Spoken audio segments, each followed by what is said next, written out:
Hey guys! Oh my gosh, okay, officially done with the first month. How crazy is this? So we are at week 5 and we're gonna take a bit of a shift because this week we're gonna be talking about awakening the wholehearted warrior. So everything you've just taken this whole past month of literally studying this word and learning this, getting knowledge and gaining understanding is gonna be so crucial for what we're about to step into. But everything we learn, we're about to learn how to activate it and how to really work the word. So it's time to awaken a warrior inside of you.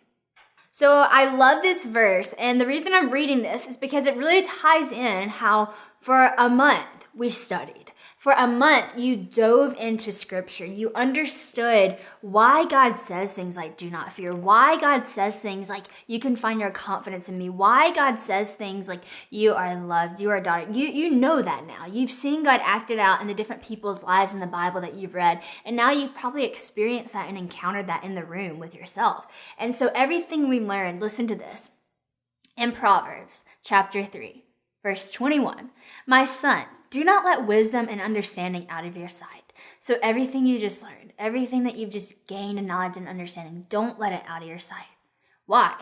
It says, do not let wisdom out of your sight. Why? Because we're going to preserve the sound of judgment and discretion. They will be life for you, an ornament to grace your neck. Then, with all that, you will go on your way in safety, and your foot will not stumble. When you lie down, you will not be afraid. When you lie down, your sleep will be sweet. Because you will have no fear of sudden disaster or the ruin that overtakes the wicked. For the Lord will be set at your side, and he will keep your foot from being snared. Like, what a promise. How awesome is that? And if you remember in Joshua, remember how we talked about he will be with you wherever you go, and that is why you don't have to fear? The same thing is a promise for you. When you understand wisdom and when you understand knowledge and when you understand who God is and that he's at your side, you get to sleep in peace. Why? Because you're awake to the fact that you dwell in the place of the Most High. You dwell in the safe place. That's amazing. So I was thinking about this. And I was thinking about how it is our job now to wake people up. Like, we get to go to safety. But remember, when I got this information, it was 12 o'clock. So I had 4 hours. So yeah, in 3.5 hours, I'm about to drive inland. But for these 3 hours, what am I going to do? Let's wake people up. How do you wake people up? This is the amazing thing. By prayer and by praise. Now let me pause for a second because some of you in this room may be sitting here right now and you're like, Sadie, you know what? You don't understand because the tsunami actually already came. The wave hit me. I'm sitting here right now and I am actually in the effect of a tsunami. My life is in disaster. Things are flying. I don't have, my foot is my footing's off place. I am in the flood right now. Well, guess what? The good news is there are rescue boats and they're all around you. And those are actually your friends in your room. Because there are a lot of your friends in the room right now that I believe have the equipment to pick you up and get you out. So surround the person right now. If you need to pause the video and take a minute to make sure that nobody right now is left in the flood. That nobody right now has been hit by the wave. And if they are, rescue them. Because you have the power and you have the equipment to do that. It's in your praise. It's in your prayer. It's in your sound. So when we go right now, after getting our team, after getting your room right now, we're going to go and we're going to wake people up. Like I said, with prayer, with praise. Because when we wake people up, we don't have to wake people up in panic. A lot of times we think that in disaster, in the face of disaster, it's a panic thing. It's like, wake up, hurry, you have to go. There's an earthquake coming. There's a tsunami coming. There's a tornado, whatever. And it's panic and it's full of fear and it's full of disaster and it's distractful. But no, what you get to do now, knowing that we have time, knowing that there's safety for all of us and that there's room for all of us, we get to go wake people up with praise. Do you know that in Ephesians, this is absolutely beautiful and this is super cool because I think that this verse totally gets overlooked and I know that it got overlooked for me. But it says, instead be filled with the Spirit, speaking to one another with psalms, hymns, and the song from the Spirit. Okay, does any of y'all actually speak to each other with psalms?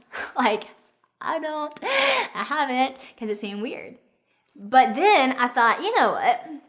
If that's in the Bible, if that's in Ephesians, and every other word in Ephesians is seriously bomb, maybe I should try it. And it was something so cool that happened. I had a dream the other night, and the Lord said this phrase to me. He said, one of the coolest things, and I'm going to pause on a side note, start praying for God to speak to you in dreams. Because 90% of the things I talk about are things that I heard in a dream. Because I pray that God will speak to me in those moments. And it's really cool. And the Lord said to me, he said, when the enemy comes to kill, steal, and destroy, which he will, he better hear you speaking to your daddy. You don't think you have the words to say? Sure you do. I already gave them to you. That was literally the word. I literally woke up and wrote that down and I was like, whoa. That's so cool. Because I feel like that is a big lie and excuse that a lot of us make. We're like, but I don't know what to say. And then the enemy comes and I just don't know what to do. Oh, no. You know exactly what to do and you know exactly what to say. And he has to go. Quick story. I was in Mogadishu, Somalia back in last year, so 2017. And let me just tell you, if you don't know much about Somalia, you should go watch Captain Phillips, and that'll tell you a little bit. Mogadishu is known as the world's most dangerous place, and the street that I was on was literally known as the most dangerous street in the world. It is very intense. It is the face of fear. It is absolutely crazy. And I landed there. And I literally landed and there was a shooting going on. We had to run to these bulletproof cars. And immediately they were telling us that the shooting was happening because there is a truck that has bombs that's driving around and set to go off apparently. And I remember taking that and being like, okay, yikes, noted. This is the world's most dangerous place. So what do you expect? And it was night 1 and my mom and I were about to go to sleep. And honestly, I have not had a panic attack in a long time. And I had not been very afraid in a long time. And all of a sudden, it was like fear just like gripped me. Like I literally woke up in the middle of the night, like in a pure panic. Like my throat was closing up. I was getting like so nervous. And like immediately for the first time, probably like, I don't know, maybe in my life of freedom, that fear really came back. Like it was like such a big temptation. Like it felt like it was already there, you know? Like it was almost like it wasn't like I had time to even think up to it and stop it. It was just like all of a sudden, boom, fear is in the room. And literally the only words I could get out of my mouth is I rolled over and I looked at my mom and I said, Mom, read Psalms 91.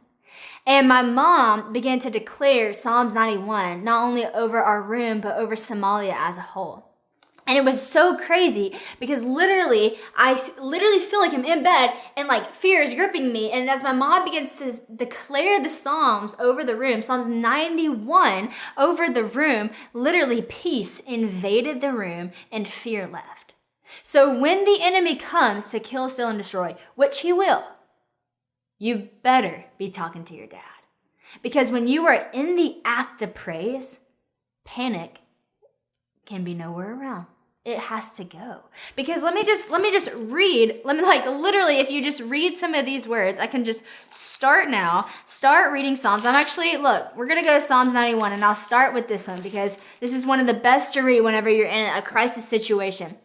Okay, so imagine this. The enemy's on the prowl. Fear's coming in, whatever it is that's about to grip you. And you begin to say, whoever dwells in the shelter of the Most High will rest in the shadow of the Almighty. I will say of the Lord, He is my refuge, my fortress, my God in whom I trust. Surely He actually is going to save me from all these little things around me, from the deadly that are trying to get me. And He will cover me with His feathers, and I will hide in the shadow of His wing. It will be my refuge. He is faithful. His shield is around me. I will not fear the terror of the night, nor the arrows that fly by day. When you begin to speak this out, there's no room for fear anymore because you are so confident in what surrounds you. Listen to this, Psalms 46, one of my absolute favorite. Think about the tsunami and picture and just imagine this like being spoken over that wave. God is my refuge and my strength. He is an ever-present help in times of trouble. Therefore, right now, I will not fear though the earth is giving way, though the mountains are falling into the heart of the sea, though its waters are roaring and foaming, though the mountains are quaking with their surging,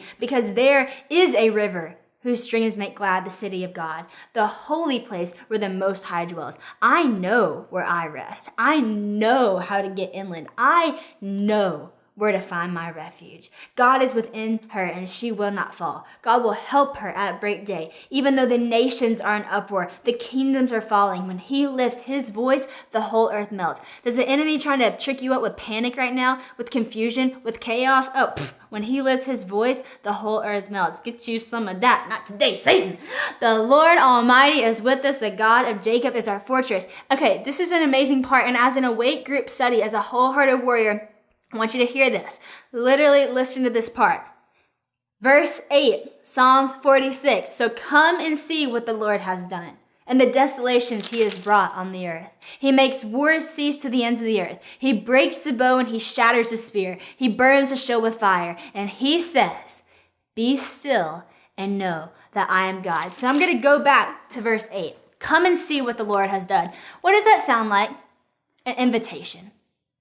You are called to invite people into your home. Because even though outside of your house, the nations are in chaos. The kingdoms are crumbling. The waters may be roaring with foam.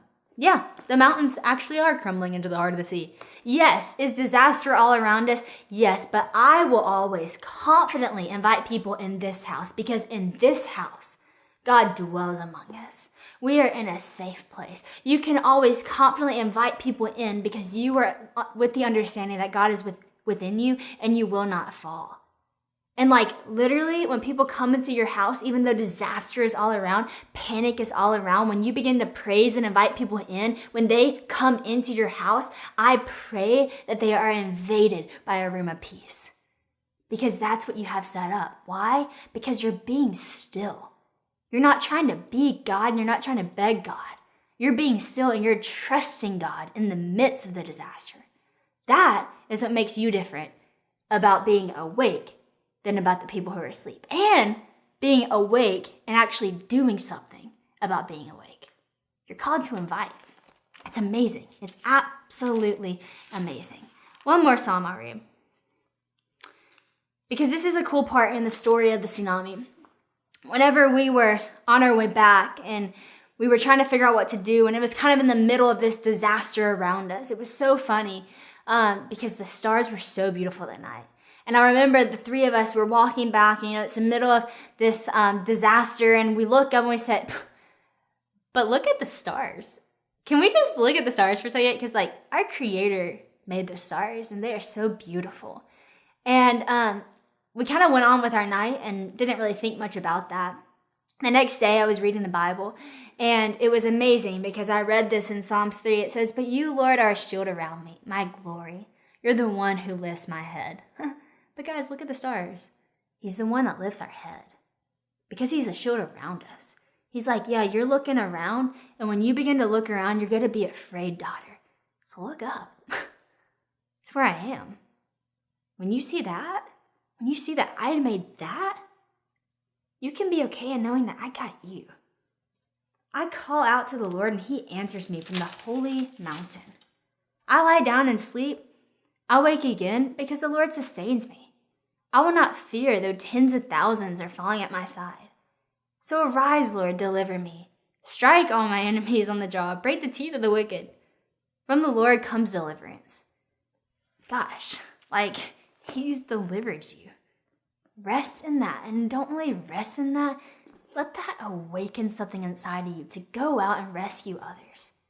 So guys, I hope that tonight, as you're sitting in your group, you have a strong desire to not only get in the car, get your keys, go inland, but wake up some friends because you have time. And because you know that you have time. You know there's plenty of room in the inn. You're good. So go wake others up. But right now, I really want us to pray because I want us to activate a community of wholehearted warriors who are going to go rescue others. And if the rescue in your city right now, if that may look like walking into your room and praising God and worshiping, that may look like beginning to speak psalms to one another, just to declare and to let the enemy literally leave. But what that actually might look like right now, tangibly, is just to pray. Let's not beg God right now. Let's really just trust him in his will. But right now, I really want us to gather together in a room wherever you are. And I want you to pray out loud. I want each of you to pray out loud. Because as warriors and as a community of people who are growing together, we need to be confident in our prayer language. We need to be confident in speaking to our Father. Because here's the thing. If you're not confident in talking to your dad in your house, you're never going to be confident in talking to your dad in the world. So right now, start to talk to your dad. Start to talk to your Father. Begin to pray in this moment for the people at your school to wake up. Begin to pray in this moment that together as warriors, as in a community of group, awaken, that y'all will begin to have the confidence to speak to the truth that you know. That you would begin to embody the characteristics of what it means to be a wholehearted warrior. That you would be like Caleb and Joshua, who have literally seen and acknowledged the fact that there are giants in front of you, but also acknowledge that your God is so much bigger than the giants in front of you. Begin to pray about what God can do in your life, because you already know what he can do. Begin to speak that and call upon that God. And not only pray it, but expect it to happen, because it can and it will. I really encourage you to also pray in detail, because when you pray in detail in the specific things in life, you begin to see God in the specific things in life. You begin to see how he hears because he's answering. It's going to be amazing what's about to happen. It's going to be amazing. So guys, I love y'all. I am with y'all. I am warring with you. I am rescuing with you. I am so excited to be talking to y'all tonight. And I'm so excited that y'all are just together, that y'all are united tonight by a common bond, that y'all are awake to the gospel and y'all are awake to rescuing. Y'all are awake because y'all are ready to be warriors. So girls, I love you. Be strong and courageous. Know that he is with you wherever you go. And know that tonight it's time to take all the things you've learned all your life and truly activate it. Get your keys, get in the car, and go to safety.